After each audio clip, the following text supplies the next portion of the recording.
Hello, TVR Nation. This is Amber Kim from the Perfect RIA. Thank you for joining me on today's Follow-Up Friday. Before I get into today's recap, if you're enjoying our episodes, we'd love for you to give us 5 stars wherever you listen to our podcast, and make sure that you're subscribing so you don't miss an episode. Monday kicked off our first episode of 2024. Micah shared how the new year is a great time to set goals and reinvent yourself. But what these goals really come down to is, are you willing to outwork your former self? Not someone else, but you. That's who you're competing against.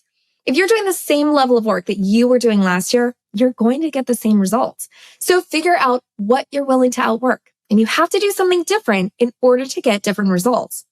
With clients, Micah talks about wanting to make sticky changes. So little doable changes that will stick with you throughout the year. And with coaching advisors, it's the same idea. What are those sticky changes that will make a massive difference over 12 months? So with goals, the guy said that they don't need to hear about your goals. They need to hear the price that you're willing to pay. And it's important to have an honest conversation about this, because when the guys are coaching, they want to set advisors up for success. And you don't need to start from zero. You have clients and you can take that base. You just need a trajectory of success that you're continually building. Matt and Micah shared examples of the price you could be willing to pay, such as an actual price, and how much are you willing to invest in professional development. You could also look at this in terms of, what are you willing to sacrifice to make this happen? They've heard a lot of advisors say that the way to make things happen is by spending more time in the office, giving up family time, and that things will then come. But more time in the office doesn't equal action. Instead, you need to take action and put that energy into that and doing things that are uncomfortable, that maybe you don't think matter, but successful people are doing. Motivation comes and goes, so you need to have that discipline to do things that move the needle. And it's from that discipline that the motivation comes. And you have to know what price you're willing to pay.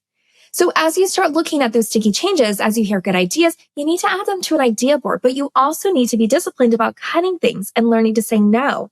And that includes making sure that you're cutting out volume so you're focused more on value, which is harder to do. Matt and Micah transitioned into discussing when you know there's something you need to do. You know what that thing is, but you know it's not going to happen. So this could be raising fees, graduating clients, restructuring, firing team members, and so on. It takes a lot of courage and energy to do hard things. And this is where extreme accountability comes into play.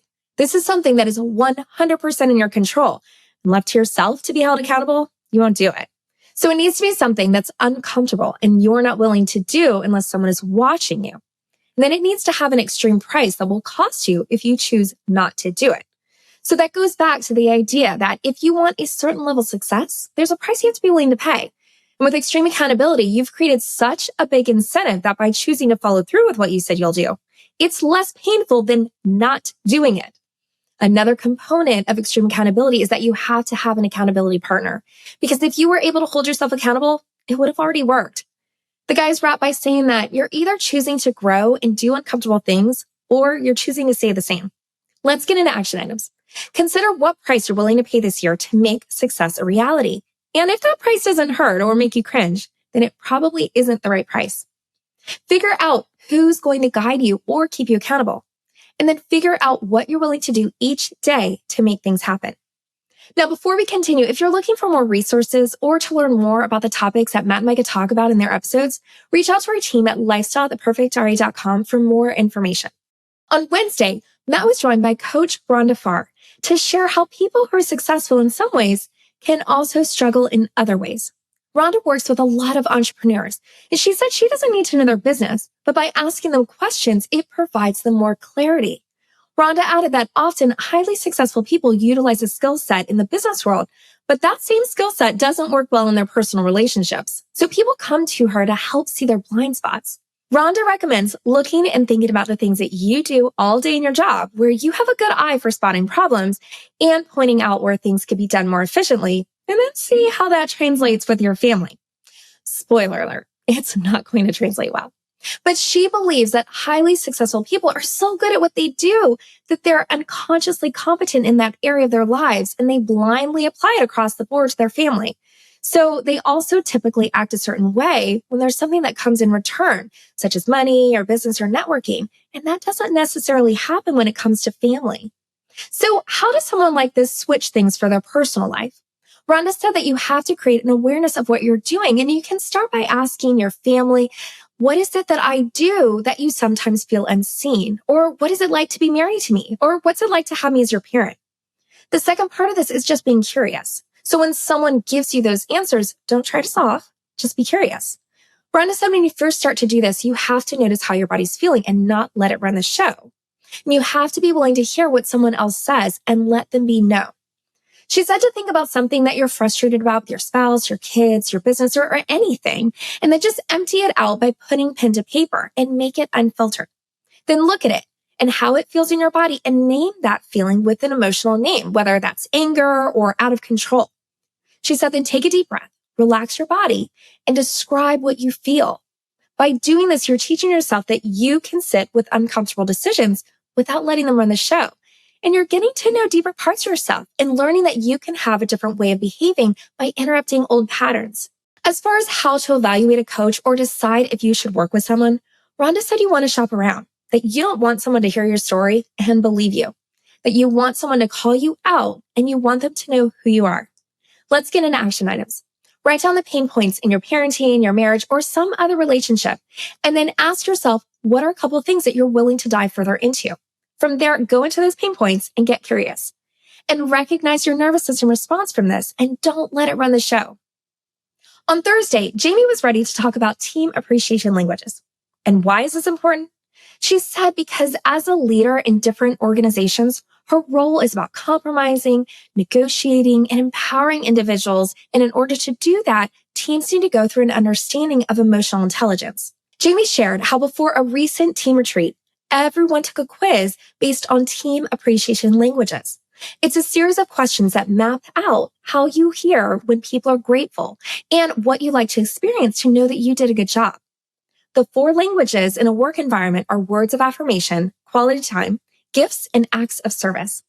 Now, Jamie's an acts of service person, which she shared recently on one of her episodes. This means that she'll show up for the people that matter in her life, even if they don't ask her to show up for them.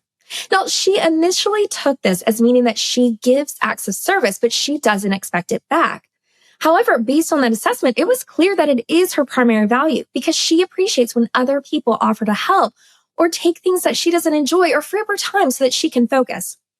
Another language is words of affirmation. Now, these people like to hear when they're doing a good job, and you could recognize them by calling them out. You can tag them if you've got Google Chat or send a written card, but make sure that the words are genuine.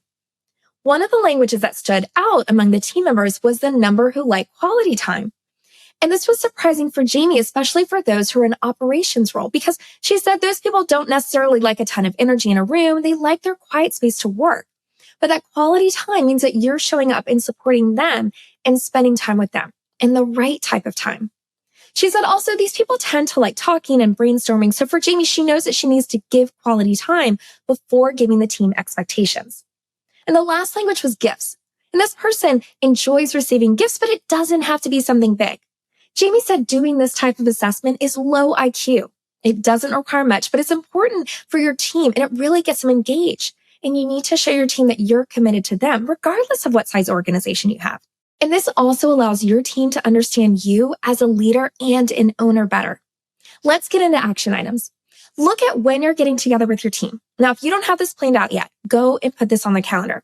So this could be what our team just did and where you have a few days together. Could be a half day, bringing in a coach. But Jamie's recommendation is to do an activity that brings everyone together and allows you to discover things about your team.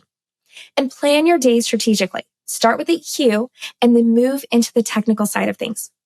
Before we go, T-Bear Nation, if you're ready to grow and dramatically impact your life and those around you and you want resources to help, please reach out to us at lifestyle@theperfectria.com or you can visit theperfectria.com/grow.